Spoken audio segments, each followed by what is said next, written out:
In today's video, I'm going to teach you how to make a 12-column grid in Figma. If you're designing websites or apps, a consistent column grid helps you align content, maintain spacing, and build layouts that scale. We'll keep it simple and stick to just what you need. Start by opening the Figma website in your browser and head into the project you want to work on. Once you're in your file, we'll set up a frame because layout grids live on frames. A frame is essentially your canvas or artboard, and it defines the area where the grid will apply. At the top of the screen, click the Frame tool. You can find it in the toolbar, and you'll see your cursor change to let you draw a new frame. Click and drag on the canvas to draw a frame, or choose a preset size from the options if you prefer. It doesn't matter which size you pick right now. The important part is that the grid will attach to this frame. With your frame selected, look to the right-hand sidebar.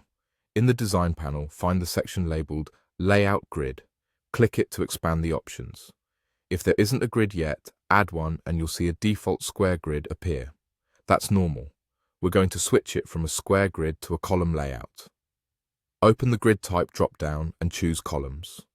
This tells Figma you want vertical columns rather than a checkerboard. Right below that, you'll see the Count setting. Change Count to 12. This gives you the classic 12-column grid that works great for responsive web design and many component layouts. You'll notice additional fields like gutter and margin. Those control the spacing between columns and the outer breathing room of your layout. You don't need to change them right now for this setup, but it's helpful to know they exist so you can match your team or project standards later. If the grid color is hard to see over your design, feel free to change the color and its opacity. Pick a hue that contrasts with your frame content and reduce the opacity so the grid guides you without becoming distracting. This doesn't affect your actual design, it's just a visual aid. And that's it. You've created a 12-column grid in Figma by adding a frame, opening the layout grid settings, switching to columns, and setting the count to 12. Use this grid to align text, images, and components cleanly.